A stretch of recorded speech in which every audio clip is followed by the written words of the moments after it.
When did your parents' rules backfire so hard it almost cost them their life? My father forbade me from speaking to any man outside our family because he said it would destroy my purity and make me worthless. It started when I turned 13 and suddenly went from his little girl to what he called a salt in training that needed to be controlled. He pulled me out of public school and put me in an all-girls academy where even the janitors and bus drivers had to be female. He monitored every phone call, deleted all my social media, and installed tracking apps to make sure I never went anywhere that might have male employees.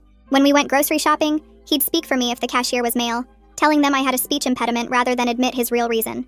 The restrictions got more extreme every year until I basically lived in a bubble. If a delivery driver showed up and happened to be male, I had to hide upstairs. When our neighbor had a heart attack and knocked on our door begging for help, Dad made me stay silent in my room while he called the ambulance because I couldn't be let speak to a dying man. He said one word to one man would lead to another, and eventually I'd be ruined like all the other girls. Dad had already picked out my future husband through his church, a man 20 years older than me who agreed that women should be silent and obedient. The wedding was planned for my 18th birthday. I'd never even been allowed to speak to my future husband because Dad said that could wait until after the ceremony. He'd thrown away my college acceptance letters without telling me, saying education would make me argumentative and unsuitable for marriage. When I found the shredded remains in the trash and confronted him, he slapped me for the first time and said questioning him was practice for questioning God.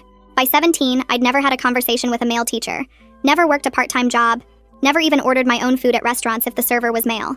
Dad would proudly tell his friends that I was still pure, like I was some artifact in a museum instead of a human being. I became an expert at navigating the world in silence whenever men were present. At the pharmacy, I'd write my questions on paper and hand them to female employees. During parent-teacher conferences, I'd sit mute while Dad explained to bewildered male teachers why I couldn't respond to their questions. The yearbook committee wanted to interview me about winning the science fair, but when they sent Ryan from the journalism class, Dad slammed the door in his face and filed a complaint with the school about inappropriate contact attempts. Thursday night, Dad was eating dinner and lecturing me about staying vigilant against male manipulation. He was going on about how even male doctors were dangerous because they'd use medical examinations as an excuse to corrupt young women, when suddenly he stopped mid-sentence and grabbed his throat. His face turned red, then purple as he stood up from the table, knocking his plate onto the floor. He was pointing at his neck and making these horrible gasping sounds, and I realized a piece of chicken was lodged in his windpipe. I tried the Heimlich maneuver like we'd learned in health class, but I wasn't strong enough to dislodge it. Dad fell to his knees, his lips turning blue, his eyes bulging as he desperately tried to breathe. I grabbed my phone and dialed 911, my hands shaking so badly I could barely hit the numbers.